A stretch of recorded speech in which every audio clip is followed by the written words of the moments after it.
Bargain. And we are live. Hello, everybody, and welcome. Thank you for your patience. We're a little late behind schedule. Of course, there's always something going on in the world, especially technical difficulties. I'm SonnyLasVegas. I'm a full-time reseller. Every Thursday, I share lives trying to bring somebody in that I've been following that I think you would like and hope you see what I see in them. Jimmy is out today. He is very busy, I believe, in a 127 very yard kind of long sale. He said he may not be able to make it rather than making it harder on him or stressing him out with all that he got going on. That's his busyness. I asked Mikey to jump on, and he said, I am down. And he's going to be my co host today. And then we have Joe, Philly Picker, and we'll let him introduce himself to you all. What's up, everybody? My name's Joe. I go by the name Philly Picker on YouTube and on Instagram. I'm a part-time reseller. I live in Philadelphia, Pennsylvania. I mainly sell all my items on eBay. I do branch out a little bit into Facebook Marketplace and Mercari, but very little bit. And I do most of my sourcing at yard sales, garage sales, flea markets, and thrift stores. And Mikey, I wonder if anybody doesn't know Mikey that's in here. Mikey, you want to introduce yourself? Yeah, my name's Mikey Bags of Money. I'm a full-time reseller and YouTuber. I sell mostly on Facebook and Poshmark. I go to mostly garage sales and thrift stores to find my stuff, and I like to have a good time. I live stream every Friday night with my wife, and my channel's motto is buy, sell, and eat, because that's what I like to do every day. It is an everyday thing when it comes to reselling. But I used to always feel like I spent too much when I was working. And now that I'm a full time reseller, it's almost like every other day. But since I've been going to the flea markets, I've actually been going out less and listing more, which is a good thing. Trying to catch up on everything that I got listed. Now, Joe, with you, you are a part time picker, correct? Yes, I am. I only do it part-time. Certain months of the year, I kind of put in some full-time hours depending on what's going on with the family. I have 3 kids, a 14-year-old, a 12-year-old, and a 3-year-old. So they keep me busy. But if there's a break in the sports season, they all play sports. So if there is a break in the sports season, I put a little bit more hours in. But, basically I do it part-time. And is it by yourself? Any of your kids interested in what you're doing? My kids will come with me to do some sourcing. My youngest, believe it or not, Riley, who's my daughter, she's cute 3, yeah. but she loves to help me pack. And if it's just putting the labels on there, usually they're crooked or they're put on upside down, but we make it through it. She helps me out with it. And my wife also helps me out too with, if I'm at work or I can't get home and, get things packed up. She packs it up and gets it sent out. So it is kind of like a family thing. My kids really like to go sourcing with me more because they end up getting something. They'll find something for themselves, whether it be at the, the flea market. There's always something that they'll run into and pick up. So I could get them more to go sourcing with me than the actual behind the scenes of packing and listing and things like that. Yeah, shopping's always the fun part. It's everything else that comes after you buy something when it comes to reselling. Everybody in chat, welcome in. Thank you so much. We got Jonathan in the house. Hustle man, hustle man, hustle man. We got Robert right here who reached out to me a week or two ago. And he said, hey, if you ever come across any Rolexes, he is an expert in them and that there's a lot of fakes out there.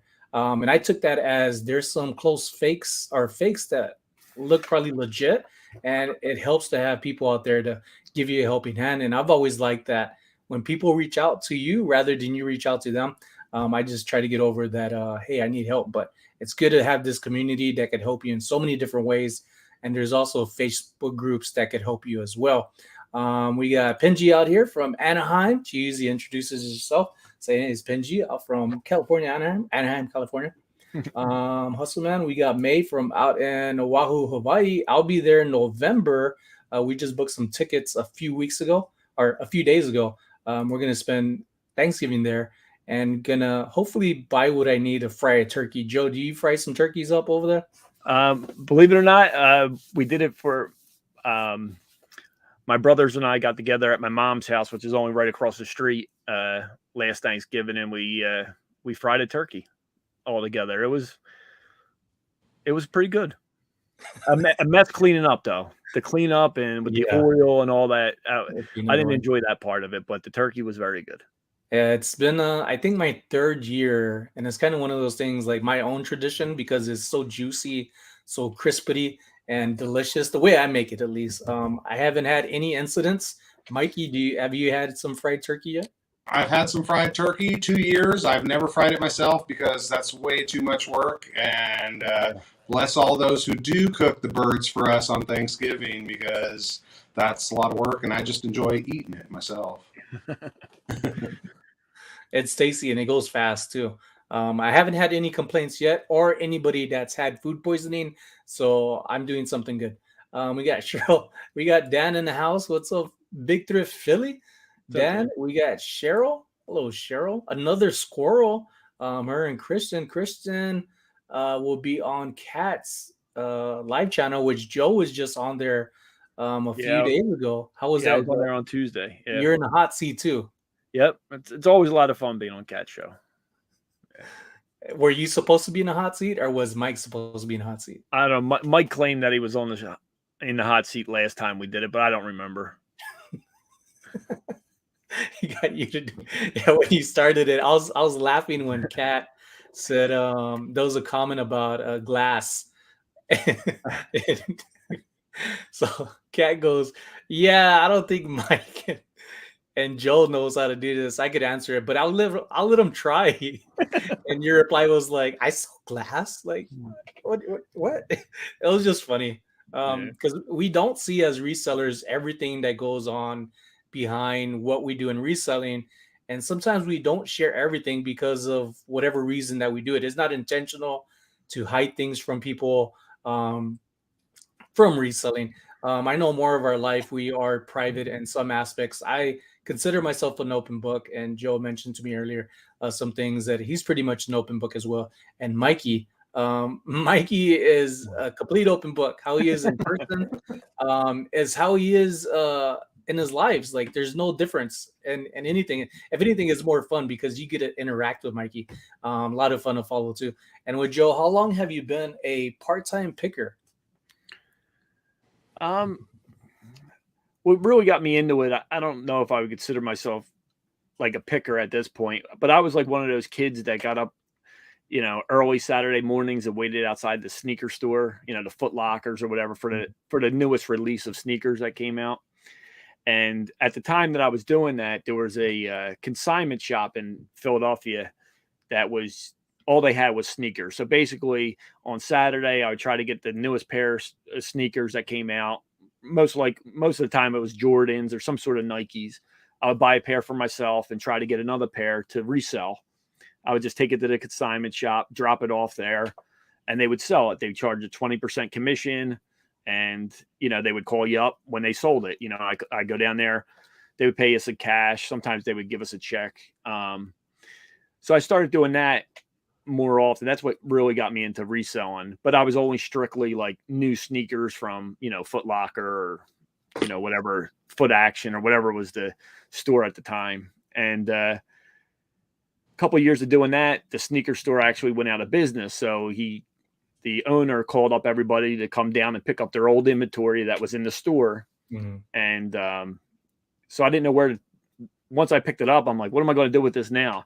So while I was waiting in line, talking to a few guys that were down there, at the time, people were still selling on Craigslist. That was kind of like a newer thing. And that's what started me out. I would sell on Craigslist and meet people at the mall to sell the sneakers. And one of the guys that I became friendly with started doing it on eBay. So that's what really got me into eBay.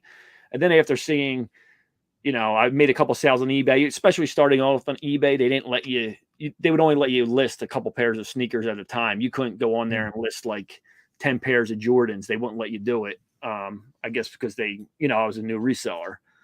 So I started, just picking up other things and selling them to build my account up. And so that's what really got me into it. Then I started picking those other items, branch it out besides sneakers. Mm-hmm. Yeah, I've seen your Instagram and seen quite a bit of sneakers. And I was actually surprised. I was thinking of more of your background, the toys and figures like that? Yeah, it was always sneakers. It was just something that, living in Philadelphia, there were sneaker stores pretty much at, every couple miles there was a mall. So there was a lot of sneaker stores, here that I was able to hit up, for them. So that was just easy at the time. And then, like I said, to build my account up, I just couldn't list all brand name stuff on there. They won't let me do it. So then I ventured off into other things. See what your nearly twin username is saying. Hey, what's up, Paul? How are you? You wanna maybe tell us about you and Paul and how much times people confuse you? It happens to me everybody confuses me with Paul. Nobody confuses Paul with me. So, it's pretty much every day that I get called I do it Paul. often. I'm guilty of it. Yeah, and there's actually some times that, I've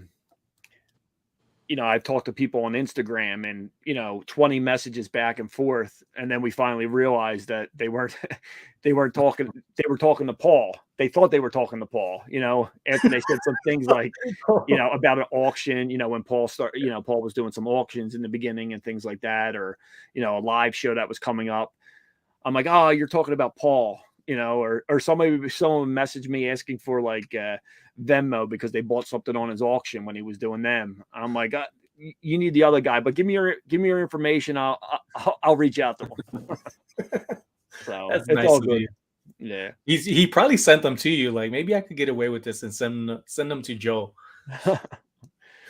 So yeah, Paul's a great guy. He's had me on his live in the past, and then he's also bringing on people too, on his, which I like. Bringing people in that I don't know, and it's kind of like the community. You would think. I know Jimmy a lot of times when I bring people on, he's like, I had no idea of who you're bringing on until then, and then he follows them, and he's like, okay, I see why. And that's the whole purpose again of why I started these Thursdays. I did have a habit, folks, and people are easily when they see things for the first time. May not be the first time for other people who've been following you for a while, but I was drinking several weekends or Thursdays here, and within 3 videos, everybody was like, "Oh, Sonny only does drinking Thursdays, Thirsty Thursday." I was like, "No, that's not all I do," and you're making me sound like a wino. I mean, I'm not denying it, but I was like, I got to get back to reselling and started really looking at what I'm doing and trying to brand myself with eBay. Not just eBay, but just reselling in general. Today, I finally listed something on Facebook Marketplace and offer up. Did you use List Perfectly? Not yet. I'm still adjusting to the Microsoft price that I want. Tomorrow's video is gonna give a legit thank you to Liz Perfectly and all what they sent me. But with Microsoft and Apple, they are two different devices. Like, you could do the same thing on them, but the shortcuts and things on it, it's really like relearning all these things because I'm having a habit of my fingers just Command Z. There's no Command Z on Microsoft on the Surface. So a little struggle, but nothing hard, and it's a lot smoother than me using my computer. What I'm doing now, which works great for my lives, but other than that, I can't run any programs on it. It just shuts down. It just freezes, and I'm stuck. So at least it's still useful in this way. Joe, you do videos on what you sell. Yeah. And do you do that every week? I know I catch some of them, not all of them, but I know I catch some. To be honest with you, I try to get them out every week. I'd say over the last couple months since the kids have been out of school and things like that, it's pretty hard for me to sit down and actually do a video and, do the editing and things like that.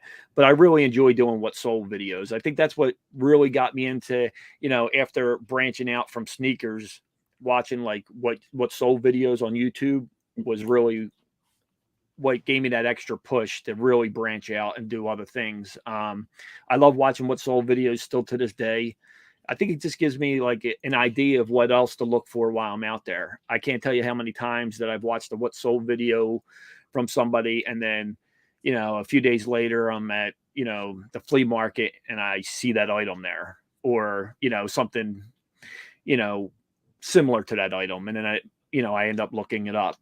So I think that's where I learned a lot of it. So that's what I like. Most of my videos are about, or just basically what I'm either picking up or what I'm selling. What it's sold. So, and I try to give a little bit of a background on where I picked it up at, how much I paid for it, how long it roughly how long it took for me to sell it, things like that. Let me say hello, but Mikey, if you got any questions, go ahead and jump in. I'm going to highlight some of these comments. Cool. Well, hi to Puffles. And Joe, are you a big Philly sports fan, or are you not a sports fan? I am a big sports fan, and pretty much all Philly teams I follow. So nice. Sixers and I coach basketball, so basketball is my sport, and I really enjoy the Sixers. So, but I follow them all. Of course, the Eagles. Unfortunately, we don't have too many championships in the city, so your fans might be more famous than the teams. Yeah. So, unfortunately, we do get a bad rap, but it's not always that bad. So, did you ever see the video? I only seen it on Facebook, but they're asking an Eagles fan, and he has that Eagle hat, and he's super sad, and he's just like the one that's flat, the one that flaps. Yeah. That was like the saddest reply I've seen, but it had me bursting in laughter. But I was just like, oh man! So I sent it to my cousin Paul on Facebook, and then he ended up unfollowing me. He don't like it too much. I'm not a diehard fan of sports.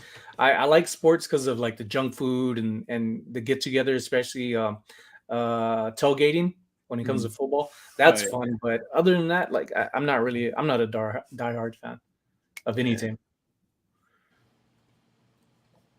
Growing up, I was always into sports and played sports, so it was always something I think.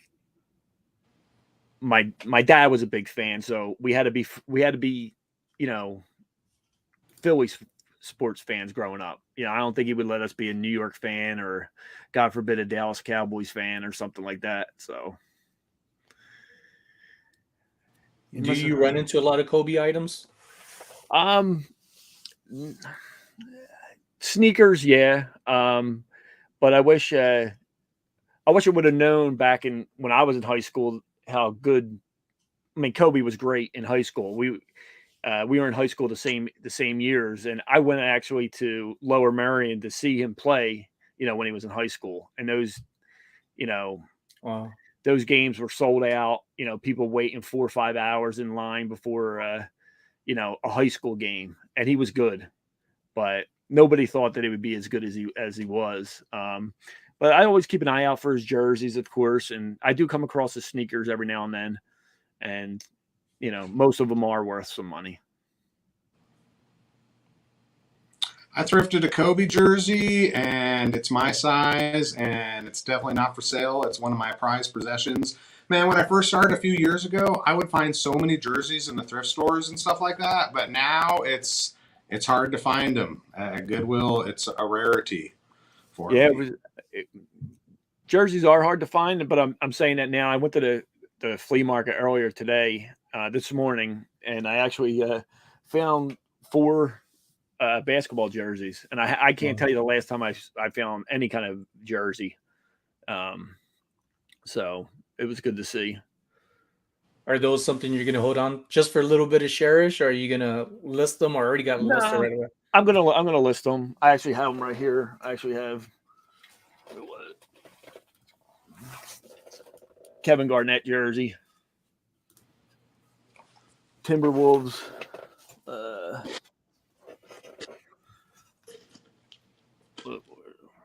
Lonzo Ball jersey, and a USA Kevin Durant jersey. Oh, nice.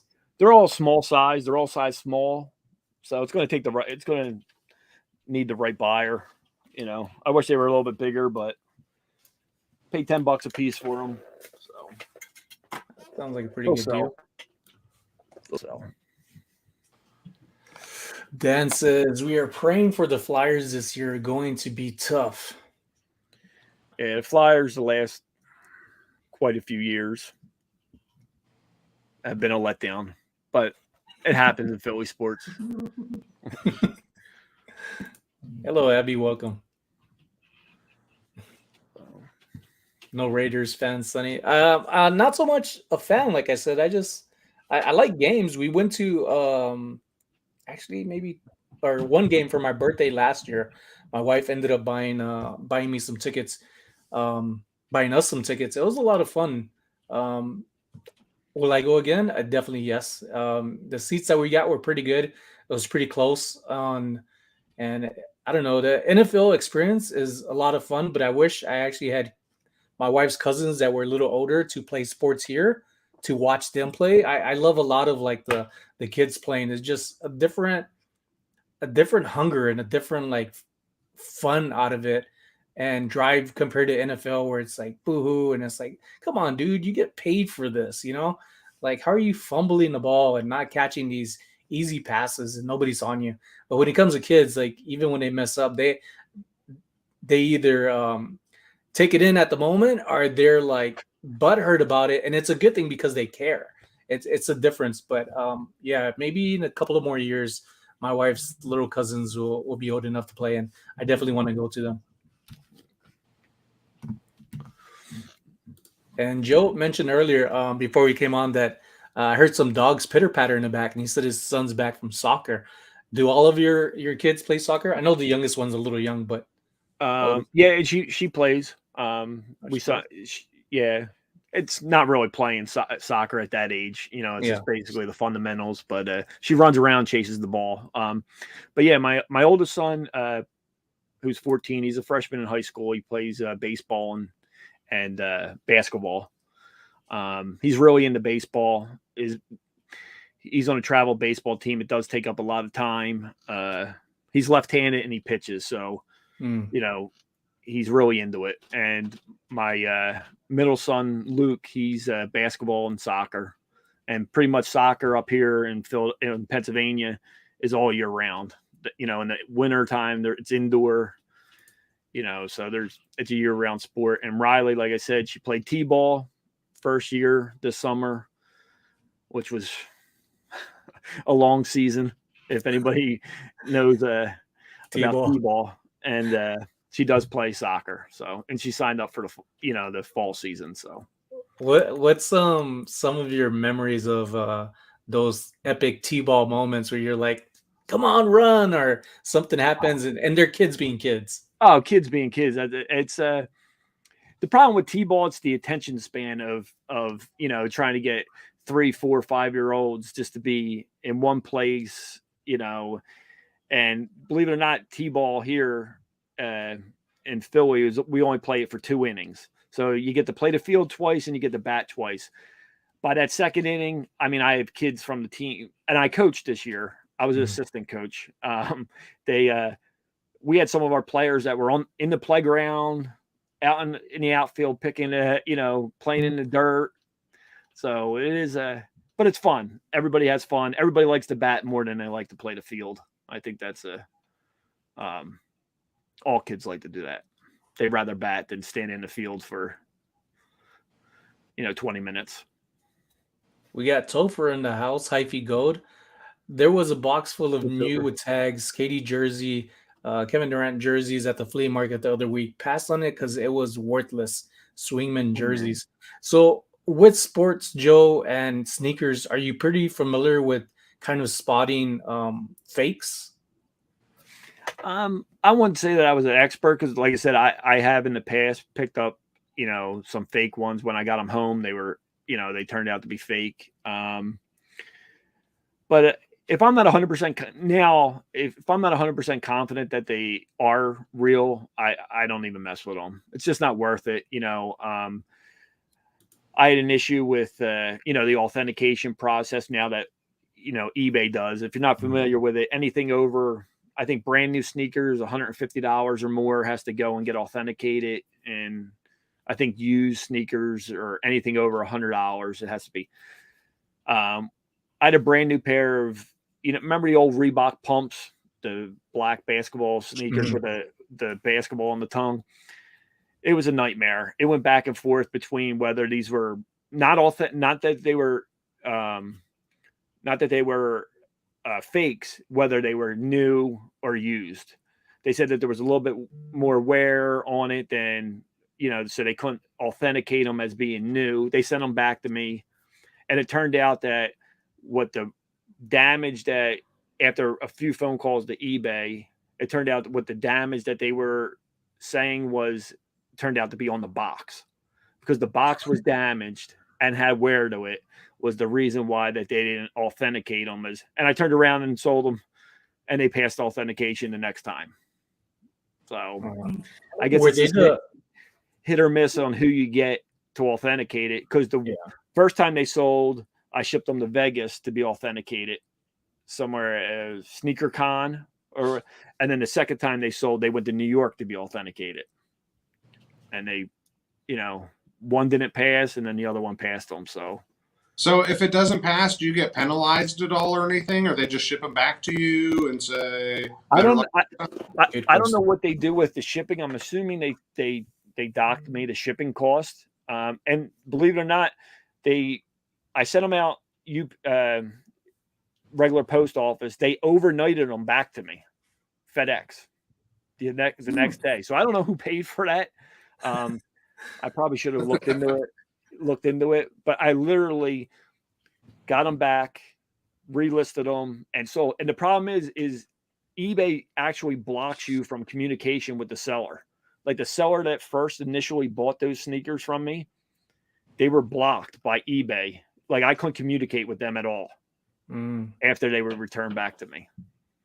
So I just relisted them, and literally they sold a couple days later, and they were authenticated. Nice. Yeah. We have Art of Reselling. Joe, how are you doing? Haven't seen you in a long time. I'm hanging in there. Been busy, but I am hanging in there. Going through the comments. Oh, Kimberly. Callie, I emailed you. Might be talking to Luis.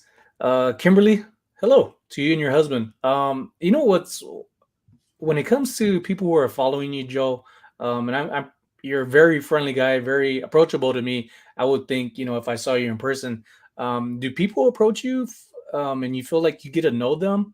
I had made my thumbnail more of a family friends reselling, but I've seen you a handful of times with other people, and it feels like reselling has brought in friends that have become family, which is why I made the thumbnail that way. I would say, I mean, I think I'm a nice guy. I would hope people would feel, that they could approach me. I mean, I do love talking about reselling. I'm always in search of more knowledge about reselling. I never claim that I know anything about this whole reselling game. I learn things every time I watch a new video from something, whether it's how to ship something out differently or cheaper, or new items to be on the lookout for, anything like that.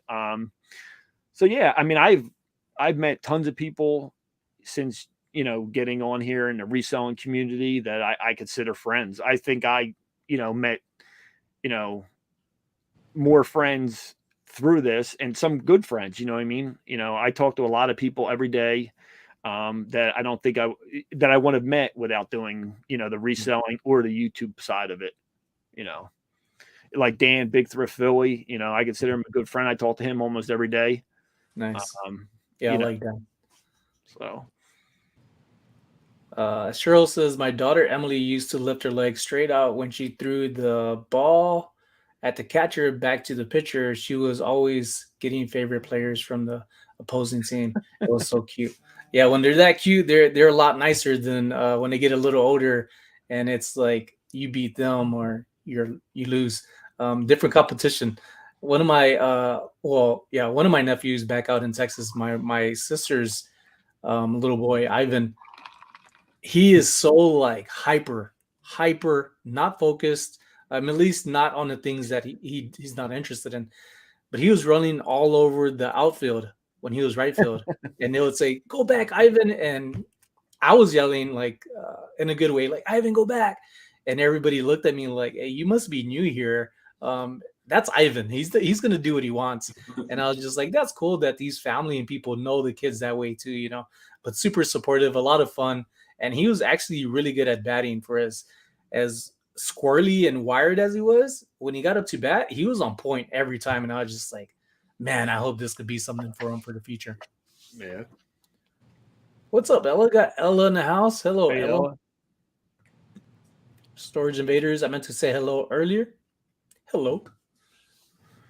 Yeah, and the reason why I mentioned a second ago about friends and family, Kimberly, I recognize her strongly from comments, supportive comments, couple of emails. I was in Cali, Reseller Luis's live. She got some items there and then reached out saying she wanted to get some items that was on my eBay and worked out a deal. And it wasn't just the sell that interested me. It's just the personality of people that you get to learn from. I love photography. I'm also a photographer. I went to school for digital media, and Kimberly was sharing some stories. She have I probably need to change it now that I'm talking about it. When I got my Yahoo mail a long time ago, back in 2004, during my I think first deployment to Iraq, I needed an email to contact friends and family back home because we couldn't call people. So once every few months, this kind of taco truck would come into our compound, and it wasn't tacos. I wish it was, but it was little computer setups, like little tiny cubicles, and you would have around 30 minutes until the next person, if that, sometimes 15 minutes. So you would type as fast as you could, trying to get on the internet, and then that would be it. And getting to the long story longer, the bottom of the email, I had Sonny, and I had this thing on the bottom, and that's how I knew Kimberly, like photography and stuff like that. So I need to change mine. Do y'all still have one of your older emails? Maybe a silly question, but I've had mine since 2004. Not me. Like I went no email, no anything for a while, and it was kind of nice. And then I got back into reselling and came back out into the digital world, and yeah, all new emails. Supercourt's got like our email for a long time, super long, probably like over 10 years. But everything else, like I said, I got locked out of my Facebook account and never missed out. And then I was on Twitter, and then some guy in charge was tweeting a bunch of dumb stuff that just irritated me. So I got off Twitter, and I was off all social media platforms until I started reselling and hanging out with Katie and Vicky, and I joined the reseller group. And people would always be talking about this information on the Facebook page, and I was missing out on the information. So I was like, I'm coming back in. And so got the Facebook account going, got Instagram. Reseller Instagram is so awesome. I love the reseller Instagram community. It folds over to the YouTube community too, but just so many people share awesome bolos. It's usually always happiness. I stay out of the drama. So I really love social media now. I wasn't too into it before, but the whole reselling world is a wonderful world to be in. I agree. Yeah. I know. I think Joe said something about being out and being weren't you recognized, Joe, in public too? Mistaken for Joe. I think you told a story a while back, again with Paul, or it might have just been online. I could be getting the story. No, just on. I mean, just on. I've never been in person.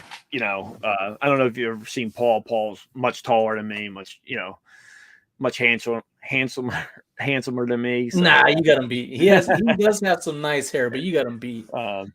So yeah. So, but no, I don't. I mean, I can't say that I've ever been recognized. Out from this. So, but yeah. Getting back to your email story and all that, I seem to get attached to things. I've had the same phone number and the same pretty much email address since I got my first cell phone. It's just something that I've never changed, never with the same company, with the same, I think once I get it, I get attached to things. So I just have my regular email and, like I said, same phone number for a lot of years. Do you still have the same ATM PIN number? Probably. I don't think I've ever changed it. Man, it's probably been the same PIN number.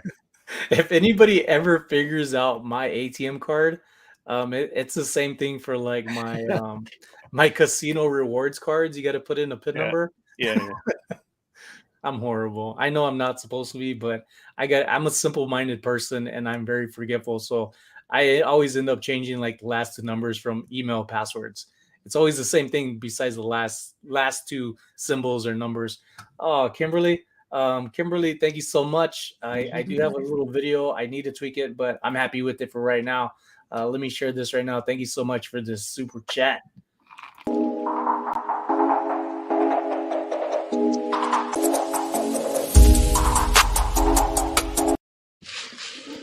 Yeah, like that. I need a voice in it to say actual thank you.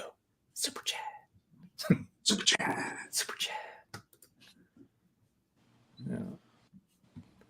Nice. That was your plush, wasn't it? Yeah, it's the little One plushes like that. made after you. They were made for that. me. They're like, there's gonna be this future reseller named SonnyLasVegas, and we need to put this out there now. So somebody spoke me into fruition. So reseller guys. Yes, I think you can sue them for trademark infringement, man. They got you. When I seen that little plush, I was like blown away because I looked at it and I was like, why does this look so familiar? And I have the video of it too. It's candid with Danny, the niche lady there at the Broadacres Flea Market. I think we're going tomorrow night. But when I seen it, I was just laughing so hard. And I showed my wife. I was like, babe, who's this look like? She was like, oh my God, you really got that? And I was like, no, I actually didn't get the first one. I went on eBay when I started getting all the comments about like, man, that does look like you. I was like, you know what? I actually want that. So I ended up ordering 2 of them. And I've been sitting on other people's eBay listings and just heart it where you could kind of favorite it. And they've been sending me offers. They haven't been good enough, but I plan on getting more. Nice. Yeah. Now I heard you mention the flea market tomorrow night. I heard you mention it before that you guys have like a night flea market, like it's at nighttime. I'll let Mikey. Yeah, I'll let Mikey talk about that. Pretty awesome. He's the one that got me aware of it. Oh well, there's the flea markets every Friday, Saturday, and Sunday. But Friday night they have live music. Not as many vendors as there are on the weekend, but I think it opens up at like 5 or 6. There's so much to do. It's really like a party atmosphere. There is so much food, so much entertainment, and just so many people having a good time. And then there's also shopping, which is cool too. But I just like to go for the vibe. It's a good atmosphere down there. I really enjoy going to the flea market. And I'm going to be back up there one of these nights with you guys, Sonny, for sure. That sounds awesome. We don't have anything like that here in Philly at nighttime. Like that, everything's, early morning flea markets like they are everywhere else. But that would be cool. Yeah. If it's not there and you see that there's potential, it might be something, to jump into partners with people and be like, hey, this is money and it's something for the community as well. It does a lot of good. And that's one thing I was telling my brother-in-law who we were just there last month out in Twin Falls, Idaho. And his boss has some pretty good money on him. He's doing some really good stuff. He bought out his partner and he's a business guy.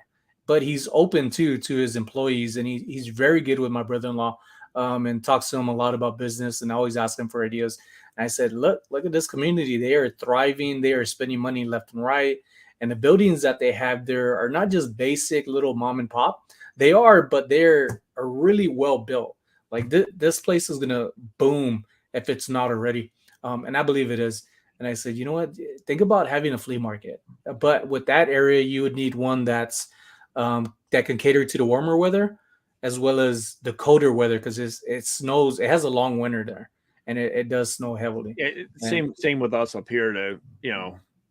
We don't have as long as the winter as them, but it does get cold up here in Philly. So,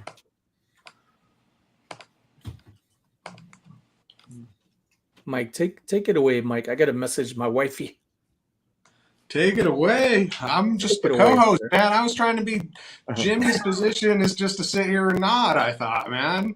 Shout out Jimmy and Trash to Cash podcast and all the people meeting up at the 127 garage sale, yard sale. That really sounds like fun. Like so many people in the community are going to meet up. I can't wait to check out YouTube videos, the Instagram feeds.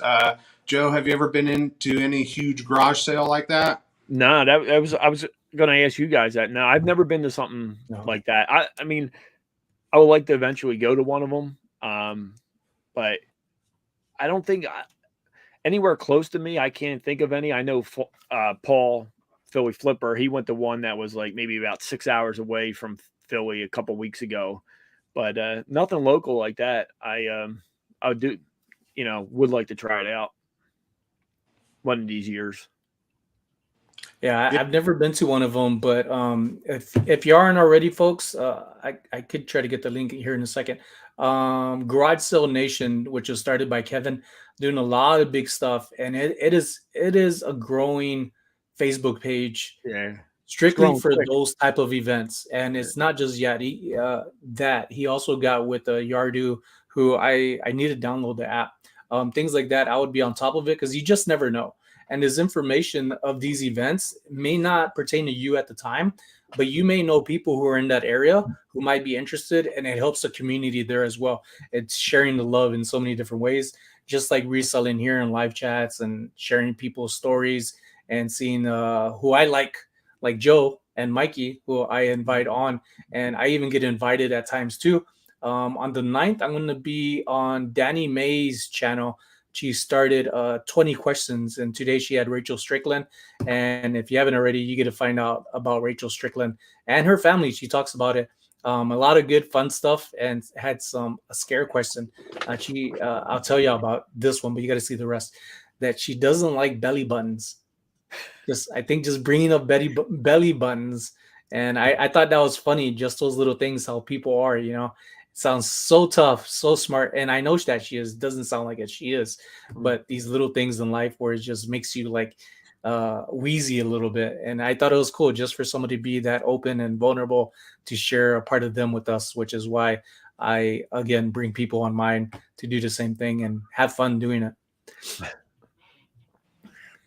Yeah, I would love to go to like a huge community garage sale or something, like 127 with all of us. You know how we even go to the thrift store and with our friends, or just out live streaming. Man, I could just imagine going to garage sale after garage sale after garage sale after garage sale. That's like the dream, isn't it? I would think so. I mean, as long as the money don't run out and we eat something within a few hours, because I get hungry. Hangry. I'm sure there's some food vendors set up along the way. I bet with those. Just from seeing some of the pictures on there, there's from other people posted on Instagram and all that. It's unbelievable. So what it looks like out there. I might have to rent a trailer or something with the amount of sales that With broing out, like Kimberly's saying here for me and Mikey, you may have gone with friends to go broad at garage sales, yard sales. But you also, did y'all get back to the live with Dan and Mike? No, we didn't start that back up yet. It just got, with our different schedules and things like that, it was tough to, on a Wednesday afternoon, believe it or not, you would think that we didn't have much going on. But it just got tough, and, we did it for a good solid year, I think it was. And it was fun. I do miss those guys. I talk to them every day. I do miss the show though, hanging out with those guys. And, it wasn't just always about reselling. It was just about whatever came up, type, show. So, but who knows? Maybe we'll get back to it one day. One day. I know people would be happy to see that again. But yeah, time schedules with stuff. Mikey lives on the other side of Vegas from where I live. And you would think, oh, you could easily go see him every day, but it's different schedules, different lives, different relationships.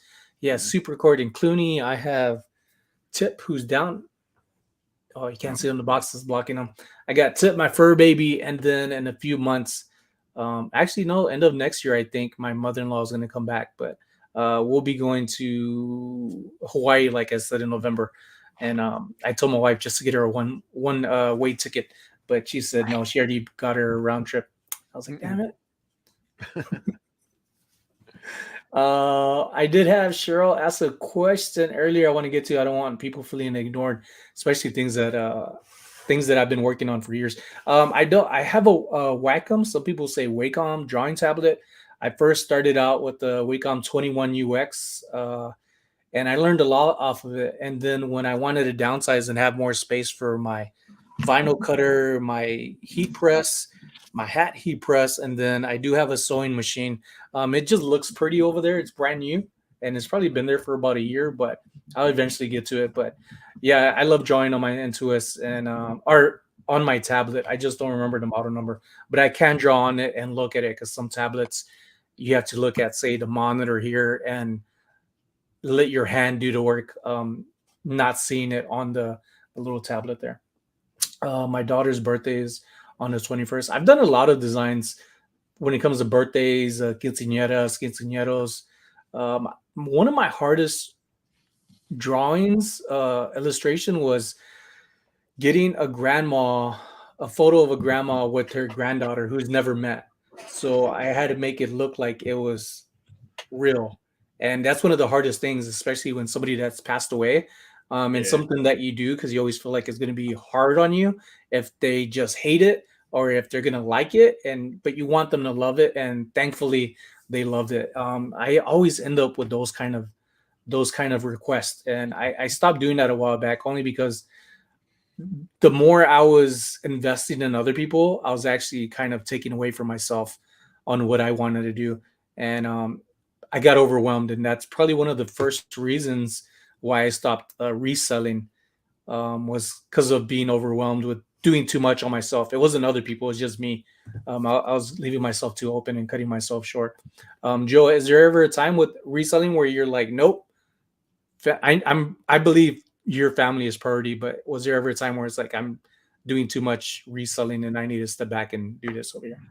Well, I think for some of you that don't, I guess I should have got into this in the beginning when I was telling about reselling. When I really got into, branching out and the other things, it was like when my oldest son started going to school.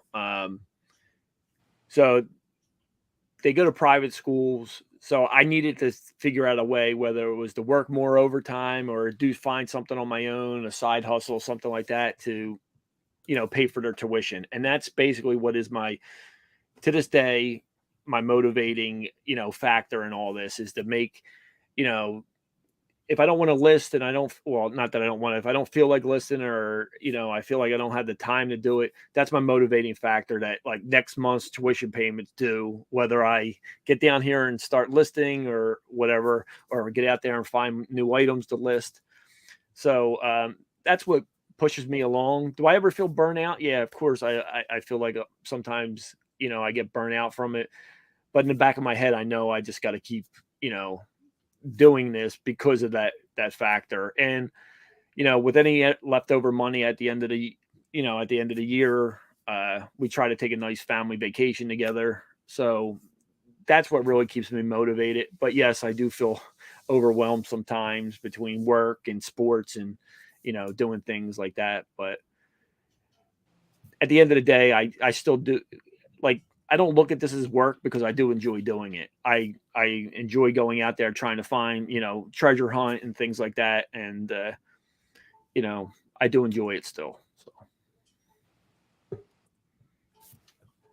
Ladies and gents, I have somebody here for you, and he's going to give Joe a piece of his mind. He told me he got a few things to say and he had to jump on. So here he is, none other than another Philly. Another Philly. Yo. Oh, there it is. What's up, fellas? Can you hear me? Yeah. You good? I hear you. Nice. What's going on? What's going on, Dan? How are you? Not much. I'm doing a fantasy soccer league right now. Don't ask me how I got into it or why, but I'm sitting here drafting right now online. Fantasy soccer, huh? Fantasy soccer. Huh? I don't even know much about it, but throw a couple of dollars at it. We'll see what happens. For the dollar. It's my pick right now. What are you guys up to, though? So you're chilling to getting to meet Joe, and it sounds like you are good friends. Do you have questions for him? Help us. You may be able to be the best one for this to pick his mind. I'll brainstorm some questions up. Yeah, Joe's a good guy, though. we talk, like you said, we talk every day. Yeah. So Have you guys been on together on stream before? Is this the first double Philly we got going, or no? Yeah, I don't think we've been on. I think this is the first time, actually. All right, nice job, Sonny. Nice job. We're breaking frontiers here. Double Philly. Yeah, I guess I met Dan through the live show that we used to do, and I recognized his name. Asked, of course, he was from Philly, and then not too long after that, we ran into each other at the Goodwill, not too far from us. But we actually live at like opposite ends of the city. He's a South Philly guy. I'm a Northeast guy, so we're at opposite ends of the city. He lives down where all the sports stadiums are. Yeah, I'm like 5 minutes from the stadiums. Yeah, it's funny though, because how I even found Joe. I was watching Cincinnati Picker, and I was like sitting here thinking, oh, I could do this. Let me be the Philly Picker. So I went to YouTube real quick and typed it in, and then Joe popped up. And then I seen he had like a Roman. It's like a high school out this way. He had the hoodie on, so I was like, all right, he's a Philly guy. And then I started watching him. Then we ran into each other and stuff. So, yep. Yeah.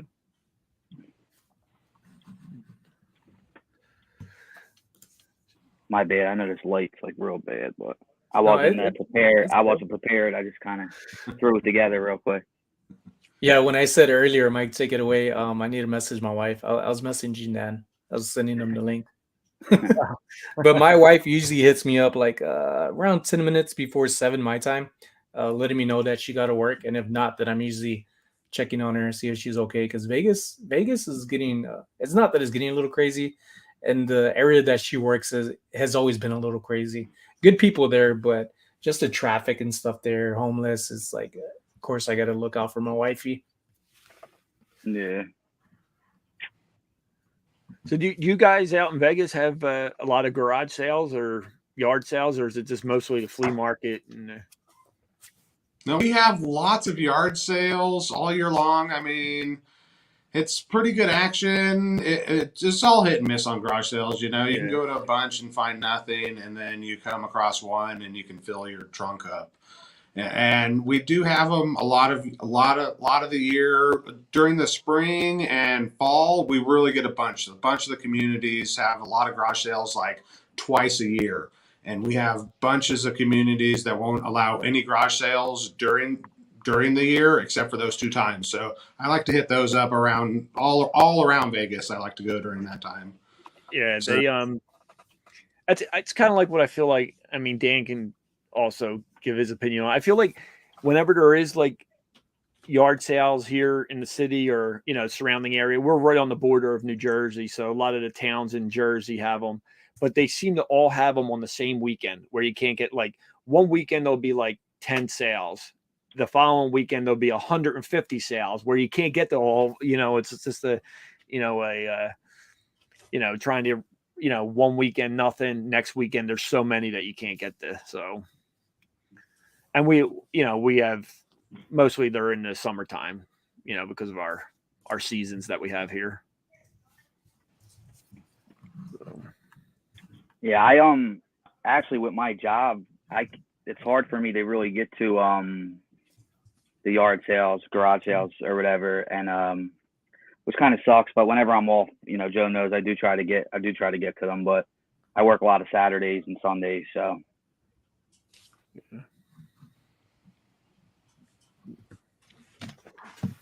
I ran into a friend yesterday, and he was like, "Hey, we got to get together." He was like, "Can you get off?" And I was like, "Maybe." He looked at me like, "Okay, that's Sonny," and he answered that way. He was like, "What's going on?" And I was just like, "Well, I've been doing all right on YouTube and growing, and reselling has always been good to me, as long as I've been putting in effort and doing it." Because it's just one of those things that it's not like a 9 to 5 where you go to work and you give it your all, and then after a while you get used to it and the in and outs, and you kind of become using the rules in your favor, which is not always good and lackadaisical, I would say. But with reselling, like Joe was saying, when his son's tuition or something comes up, and that's his motivation. That's mine too. But on my motivation, like at the borderline, is my wife yelling at me like, "I'm not giving you nothing. You need to figure it out yourself." And there I go with the cardboard on the side of the street, saying, "We'll dance for money." I think I might just try. I told about it. There's a lot of Down the competition street, in this town yeah. for that, Sonny. A lot of competition out there. Man. Yeah. And then it's what is homeless pretty bad in your areas that y'all see?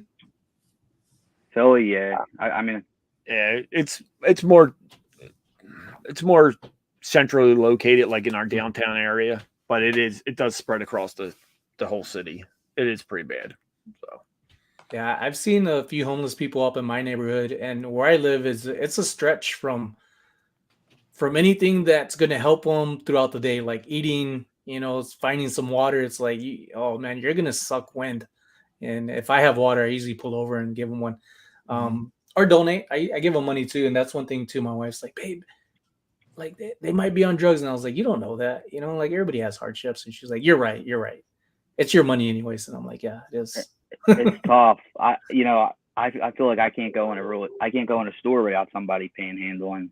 And like you say, you want to help them out, but They only help out so much. I got to help myself out too. Like I say I'm like one step above you guys. Like, you know what I mean? I'm just barely hanging on myself. So yeah, but it's I feel bad too.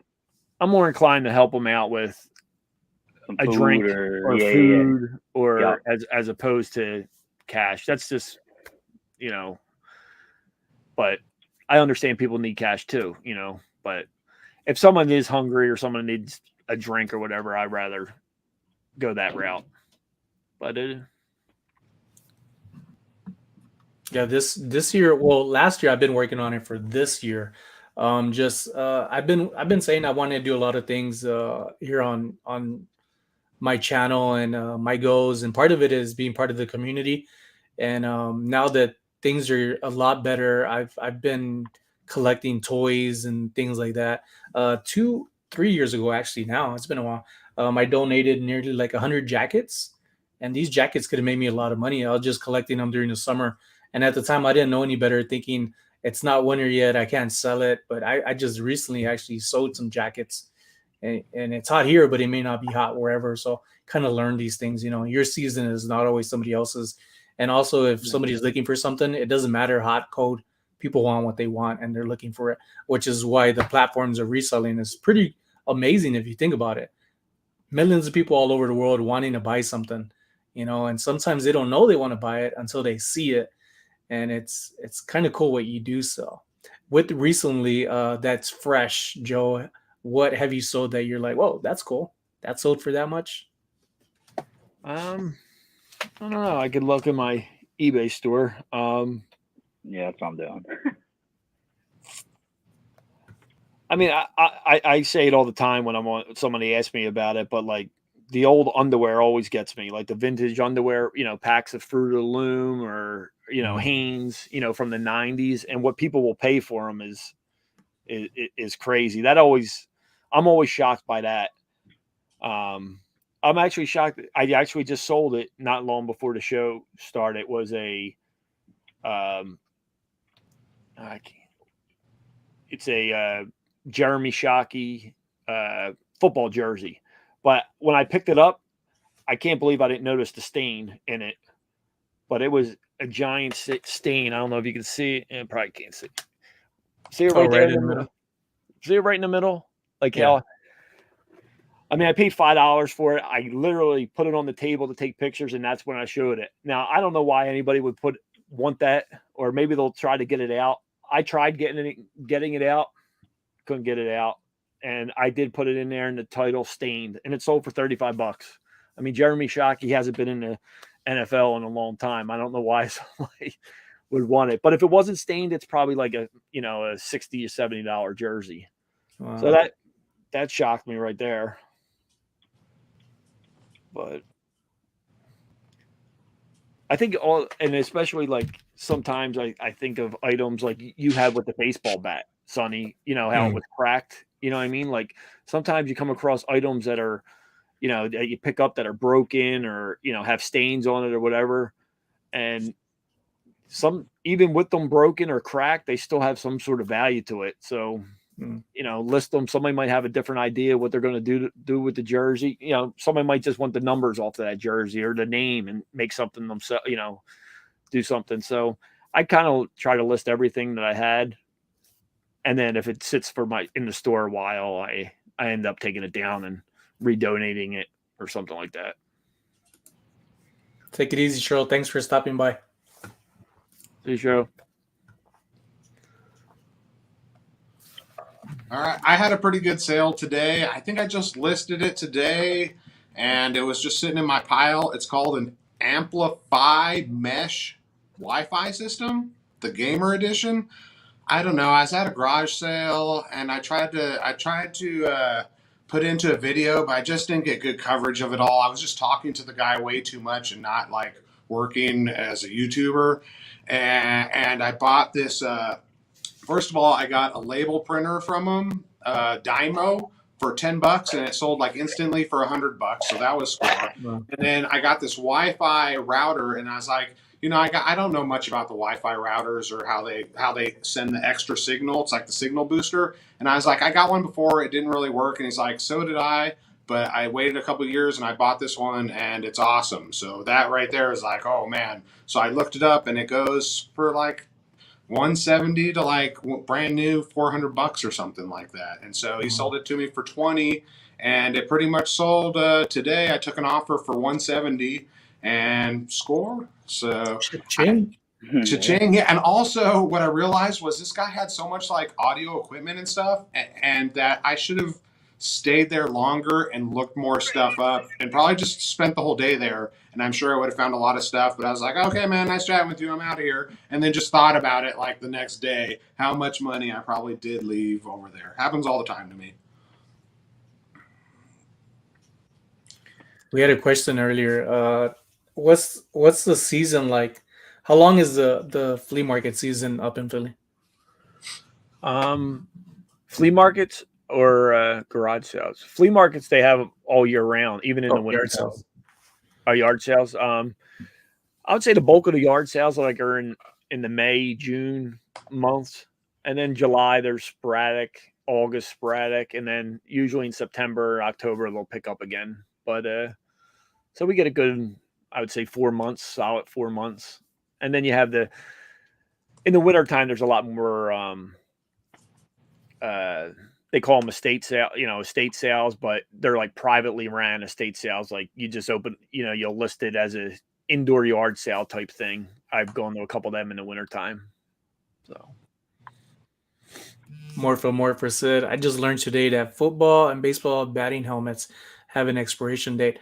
So do hockey helmets. I believe I just seen like a youth Bauer, which is a very, very good brand. I consider it like a Bolo brand, not just because of their helmets, but their spandex from shorts, the leggings, the base layers, everything, gloves. I love that brand. They always sell for me really good, and for a pretty good price, especially used. I haven't found anything used, but this youth Bauer helmet, what was it? I think I remember the date, 2027, but I don't play hockey. And I think, Dan, don't you take your son? He plays hockey? Yeah, my son plays as well. Yeah.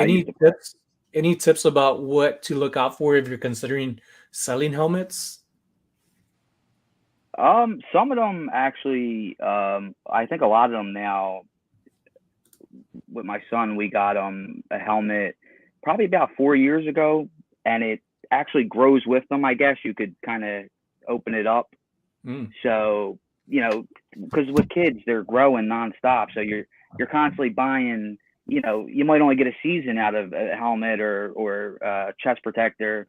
So it's just constantly you're buying equipment. But some of the helmets, they just with a little like Allen key, they'll actually you used to need an Allen key, but now it's just a little like tab on the side, and you just pull it back and clip it back on, and the helmet will kind of grow with the kid's head. So keep an eye out for them.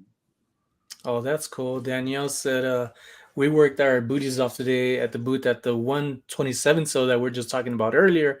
World's longest yard sale. That says a lot. Shad Juice and OBX Picker. Eric stopped by this morning. That's awesome. That you get to see other people. I hope you get to run into Jimmy too. Yeah, I know there's some really good value in vintage hockey helmets, like old vintage hockey equipment. There's some value in that, like Cooper helmets. They're pretty valuable. Yeah, you have one for like a couple hundred, right, Joe, or something like that? Yeah, I was shocked at it, and apparently they use them for maybe something to do with the padding that's inside it. Maybe like a rugby helmet or something, like a rugby. They use it for another sport, and that's what the guy wanted it for. He wanted all kinds of measurements and take the foam out from inside of it, and I think it was sold it for over $200. And I picked it up a couple of hours at a yard sale. So I always look at that's one of the things I always look out for is sporting good equipment.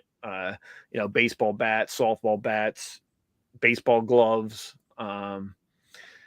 anything like that. Softball gloves. There's always seems to be people are always at yard sales. I feel like the people that are having the sale are always looking to get rid of that stuff that their kids don't use anymore. Sporting good equipment that just sits in the garage forever. So you can come across at a, pretty much decent price all the time. For sure. And a lot of the bats and gloves are easy to look up because they got model numbers. That's model numbers are great. Yeah. Yeah. Military helmets are that way too. But one thing I would say with military stuff, and it's not just helmets, you're not supposed to resell military issue stuff. So although it sounds nice to say, oh, it's a military issue and it's expensive, you don't want to use military issue. There's certain things that they'll ding you on and kick it off your eBay. And if it happens on eBay, things like that, it's also Facebook Marketplace and sites like OfferUp. If you think, oh, it's only eBay, I try to sell it over here, they're going to ding you on it too. And I'm speaking from experience because I listed one of these helmets on everything at once. Just trying to hope that it would be a local sale for certain items. So that way I had to do with shipping. But and I was like, all right, lesson learned, move on. How is it offer up by you guys? Do you guys use it a lot? Or I've checked it out in the past, but I actually never used it out by us. I used it a couple of years ago, but I just use Facebook now for all my stuff pretty much. Yeah. I feel Facebook, since it's got an account attached to it, the people show up more than they did on OfferUp. But I mean, it's still like, is this available? Ghost. Is this available? Ghost. And then, I don't know. I constantly get, send me your cell phone number. Send me your cell phone number. I'm like, you don't need my cell phone number. Stop. You're not going to scam me. And then another one tries. So I say, tell your friends, don't bother me. I'm not giving you my cell phone number. But yeah, I just give them Sonny's number. So, and then I give him Mike's number. Just like, call this guy, man. We're always getting harassing phone calls. I feel like a few years ago, OfferUp was probably a little bit better. I think when it first came out, I think it was like a new thing that a lot of people used, and I've used it a couple times to sell and buy a few things off of it. But I think all those sites, when you're actually going to meet up in person, you got to worry about the people that are going to flake on you all the time. It just seems like that happens. It's a little bit frustrating when it comes to that. You know what I mean? Especially if people set up like a whole meeting. Yeah, we're going to meet here at this time, and you go there, and you know what happened to me one time? I was just so shocked. I couldn't even say nothing. I pretty much just turned around. And anyways, it was a pair of like Merrill boots. It was a bunch of messages back and forth. Merrill shoes, right? I get there. I give them to the guy. He proceeds to take off his other shoe, put on this shoe, and say it doesn't fit right, and hand them back to me. And then it was no transaction good. I just turned around and left. I didn't expect that to happen. Now I tell whenever I'm going to meet somebody, I meet at a Wawa. Do you guys have? I guess you don't have Wawas out there, right? but No. you know what it is. But it's You get a basically a gas Wahoo. station, convenience store or whatever. So I'll wait until it's only about 5 minutes from the house. So I'll wait until they get there. And I should call me when you're there. I'll be over in 5 minutes after. I learned that the hard way after, 4 or 5 times of driving over there and nobody being there, things like that. Yeah. Morpha. Yes, you could sell apparel, and boots and shoes if you haven't come across any, because there are shoes out there that are military. This would be the ones that are restricted are like the helmets, the high end helmets, and they usually have a code on the inside, and it breaks down of what it's for, the size, and there's not usually an expiration date. There might be some new modern ones that way, but some companies out there are third party to the military, and they do kind of like commission work for the military that are specialized equipment. So some of those you really got to be careful. And for the most part, if it's your first time, it's not going to hurt you. They'll just remove your items, send you an email saying what's wrong. But even those emails are kind of like, what exactly is wrong? What should I not do? I wish they would explain some more things, because I did have a jacket in my closet, and it's like a Kevlar bulletproof denim jacket. And in my description, I put DuPont, or DuPont, kind of like the racing name that you see, DuPont. And they dinged me on that DuPont cannot be with Kevlar together. And I was like, oh, okay. So I didn't try to take it off and relist it. I just removed it, or they removed it. But just got dinged, or item taken down was this iPod. Now, this was my iPod. I know it's authentic. It was purchased from Apple, everything, but it was taken down for being counterfeit from eBay. So I don't know if you can't sell them. You can't sell them on there anymore, or I just sold one probably 2 months ago. Yeah, 160 gigabyte one, and mine was 160 gigabyte too. Yeah. I see them tons of sales or whatever. I did call eBay about it. Finally got a hold of somebody, and they said it was possibly because of the pictures that I took of it. That maybe it was like pictures of the same, like 3 pictures of the same, angle of it. But I was basically trying to make sure, like, I took a picture of it with the screen work and then zoomed in on the, how many gigabytes it is and things like that. And she said that could possibly be it, but they have to tell you not to relist it and not to, put it up again and things like that. So it's sitting here. I'll eventually list it again. I might list it on like Macari or one of the other sites. So I don't have to deal with it. They're usually good sellers. Yeah. Danny the Niche Lady is in the house, folks. Hey, how are you? We have become very, very close. The circle, myself, Danny, Carrie, Mikey, Supercourt. It's really good group we got going on here. We're growing and hiring within. Send in your application to the cartel. We'll just charge you $199.99 to review your application.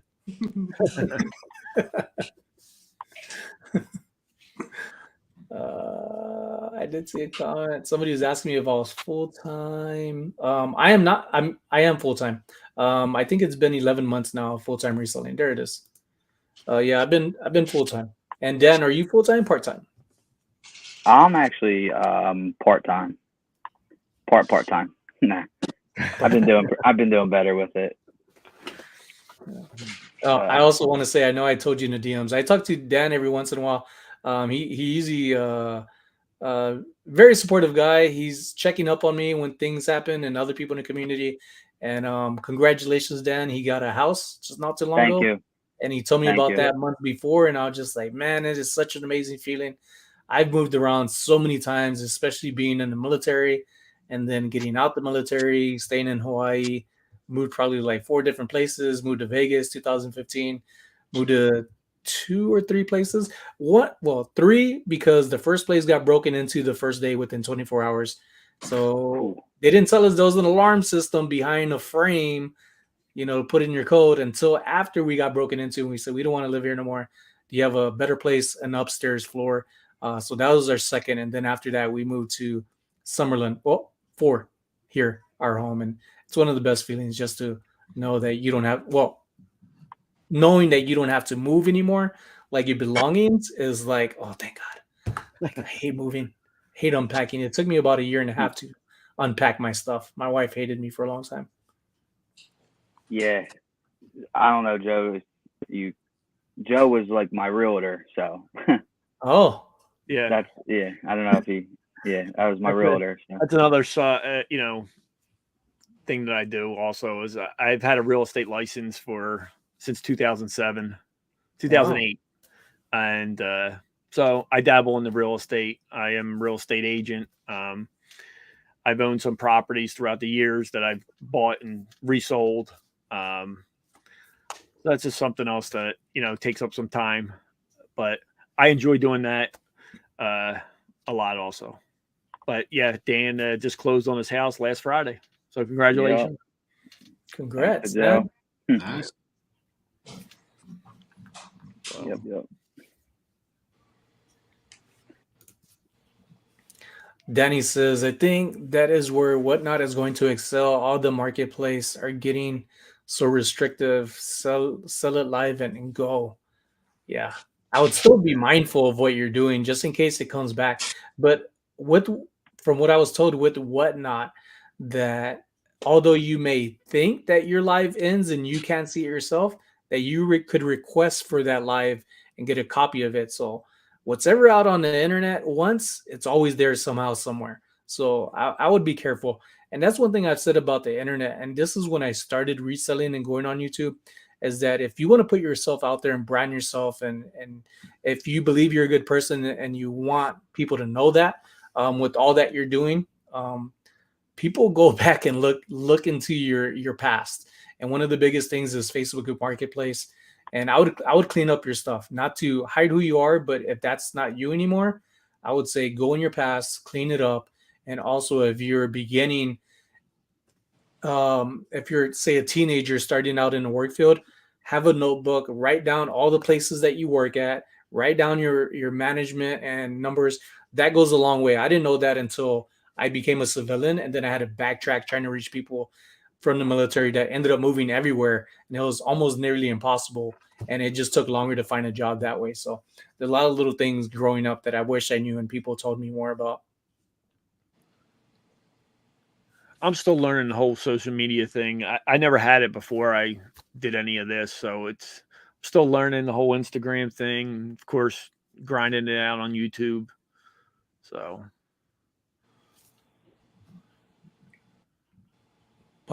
Angel says Poshmark took off my listings because of copyright infringements of my pick, but I took the pick myself. Isn't Poshmark the one where people have different layouts and backgrounds that is not like eBay where they recommend gray, but white is known for it, so that way it could be picked up on Google? I think Poshmark is that one. Well, like a lot of posh people do the fancy backgrounds, and they kind of like, that's the posh persona almost, to have it fancy and nice, or laying on a rug and stuff. And some of the people do that, but a lot of people just do the white background also. Bada boom, bada bing. There's so many sellers on there. It's just all personal preference, but definitely on Posh, they kind of like to posh it up. Posh it up. Posh it up. Yeah, I like Poshmark. I've been in Poshmark since the beginning. I had a lot of women's clothing when I first started from my wife's closet. Plus, it was easy to find. And some of it wasn't selling on eBay. And I was like, this Poshmark app seems good to me. I mean, it's another place to sell. And then I started also using List Perfectly to make it faster. And I really like Poshmark. I have a few sales there all the time. So it all adds up at the end of the month. And you got to get on it, Sonny. Get on it. I know, Posh it up. Need to. Posh it up. Now I'm understanding Posh. Because of the Posh lifestyle. Yeah. Now when you said that, I Posh it up, I'm like, oh my God, I'm so slow. I didn't understand that until just now. Danny said, I hate moving. And that's because she's in the process of moving right now.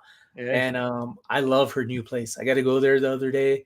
And at first, Mikey, have you been there to Danny's new place? No, I don't know. I saw she did a video, right, of it. I think I saw it on one of her videos. Yeah. When I went there, I seen the videos, but when I went there in person, I saw some signs there and I was like, am I like at a wildlife forest because of the signs? And then she told me the story of how the signs came about from the previous owners. And I was like, oh, okay. But I thought it was like a park with I don't know, like some kind of restricted place. There's a sign that says do not go any further, explosive ordinance. And I'm like, oh my gosh, like this is awesome. Now, does it say like Jurassic Park above the gates and she's got to drive in through there and stuff like that? It sounds, can't wait to go check it Not out. the sign, but she does have that gate. It's just like, it's not as tall, but it's similar. But yeah, Nice. I love that place. It's pretty awesome. Now, do you guys do the white background and all that for your eBay photos? 50-50%. Yeah. I got some nice floors in my opinion here at the house, and it looks like a wood background, so I'll take it depending on what it is. Sometimes I feel like something, I'm gonna say manly, say like a pistol carrier or that sort. I feel like if it's too clean, then the men are gonna judge it and be like, nah, I need something with like grass in the back, like soccer cleats or something. At least that's just me in my own head. I do have the tendency of making things a lot harder for myself than what I need to do, but no, not everything's white. You, Dan? For the most part, sometimes I get lazy. I have this like red, gray, black rug. If it's something real small, I might just do it right on the rug. I would say about 95% of the time I just do it white. Just depending on how I'm feeling that day. But sometimes the stuff tends to sell though on that rug. I don't know. I don't know if it's good luck or what. But Lucky rug. yeah. Is it for sale? My only Poshmark sale, I don't really post to Poshmark that much. I might have like maybe 8 things in my closet, but the only sale I ever had came off the rug. So, That's how you posh it up, man. Take it on the rug. You gotta get the fancy rug. Yeah. Posh it up. Yeah, Poshmark's awesome. They have like Posh and Coffees live. I went to a few of those locally when I first started reselling, and one tip I learned, some gals like, I send out offers every day on eBay, and I'm like, you can send offers on eBay? And she's like, yeah, this is how you do it, from your phone.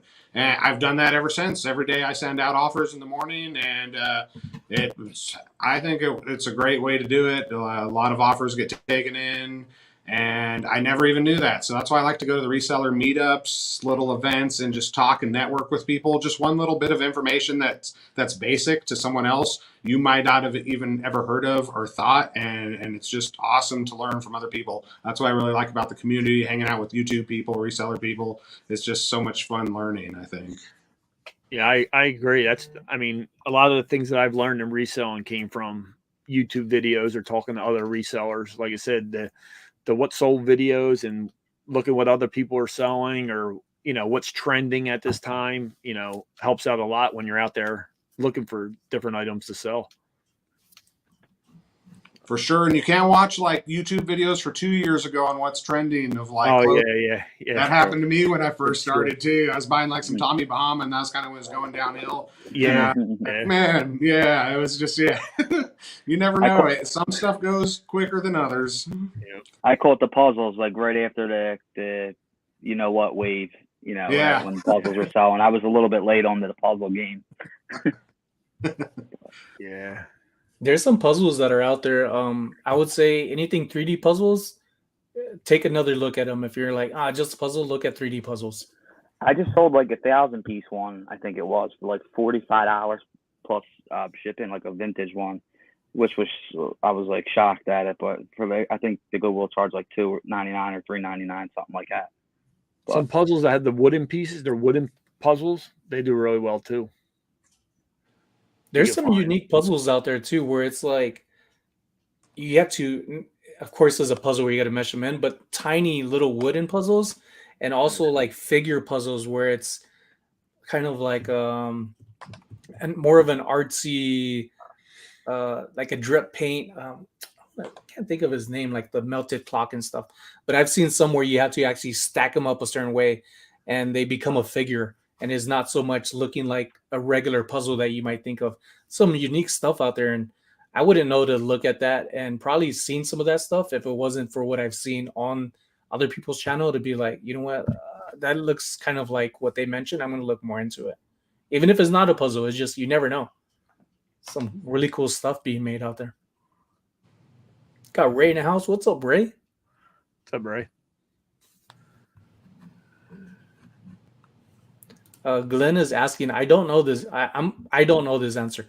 VHS Black Diamond Big Money. Haha. Is it or is it not? It's No. like nah. No. I didn't think so. It's like Beanie Babies. Yeah. It's like that whole, I guess it's like money laundering thing or whatever. You know, you'll look them up and they'll be selling for $20,000-$30,000 or something, but they're not really selling. Isn't that crazy? Because you brought, I can't get it. I'm not in a window to knock out these adult dating sites. We're adults, but we're not in the mood for dating right now. Yeah, I've seen some listings out there and have since the beginning of time where it's like, how are these things being sold and what's going on and why would eBay leave it there? You know, like it kind of promotes people who are newbies trying to make money and not realize like there's some stuff out there. And to be caught up in a scam for that much money, and if it's coming out of your pocket, yeah, I'm definitely cautious when it comes to pricey items.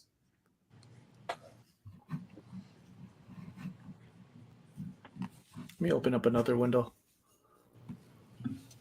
Actually, we got a few minutes left. I don't want to keep Joe too long, and Dan, they got out on the east side. They got jobs too. Yeah, they got jobs Fine. and families. Not like us Vegas boys. I got some butter pecan ice cream waiting for me. Just got here. Ooh, that sounds good. I like buttered pecans. I say pecan and pecan. It does. I say both. Yeah. Well, folks, we'll end this. We'll let Joe share some of his knowledge. Joe, you could unleash whatever you want. Some information, suggestions, some guidance, because the people out in the chat aren't the only people that are going to listen to this. Other people come in afterwards and catch up. So what do you got for them? I don't know. I don't know. If we're talking about reselling, I think my biggest mistake in reselling that I don't think was, like I said, I learned a lot from watching videos. I don't think people really explained the sell-through rate. And at that point I bought a lot of things that, just didn't move. So yeah. If you are starting out and you are going to resell, I think understanding the whole sell-through rate of, how many are available versus how many sold are, is something that, you should really look into. And try to understand shipping. Shipping was a big thing in the beginning for me with, not quite understanding the whole shipping thing, losing some money on shipping and things like that. But sell-through rate, I think would be at the top to take some time to understand that. Because I can tell you many a times I went to the thrift store and found something that, yeah, it's going to make some money, but there's 30 available and none have sold in the last 90 days. Not understanding the whole sell-through rate, I ended up picking it up, and it's probably still sitting in my garage somewhere, or I redonated it, not long after that. So as it comes to reselling, that's what I think, understanding sell-through rate. It is a game changer when it comes to understanding not only the potential, it's the process of the speed that something could sell faster.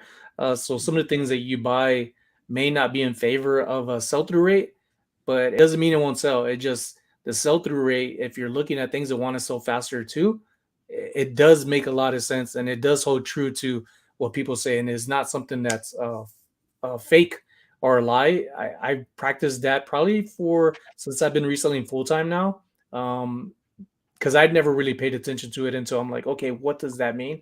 And I did a little bit of research, and I was like, oh, and it's not hard to do. You just look at the item, then you compare it to what's listed, compare it to how many have sold. But then there's also different comparisons of, is it broken, or it's a new condition, if it's new in the box, new out the box, new with tags. Like there's different variables, but for the most part, it takes a few seconds to look at it.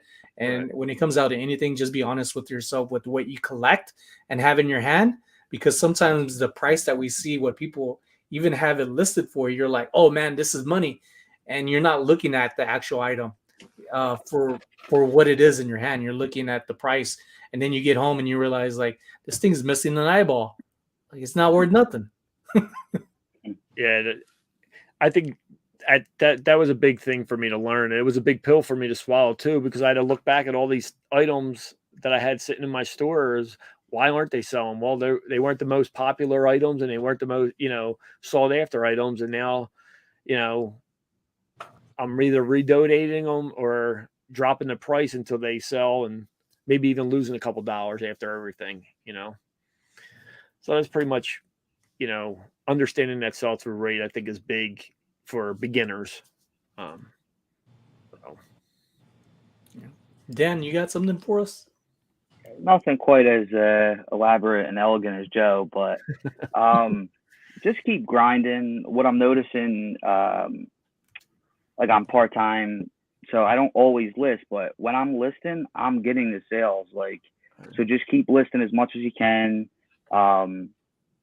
Keep getting the listings up, and then the sales will come. Like, that's the biggest thing. Like, when I don't list for a while, it just slows up like a ton. And then the moment I start listing, bam, 10 out, 15 out every day, then the sales just start coming in. So just keep grinding. It's a grind. It's not easy.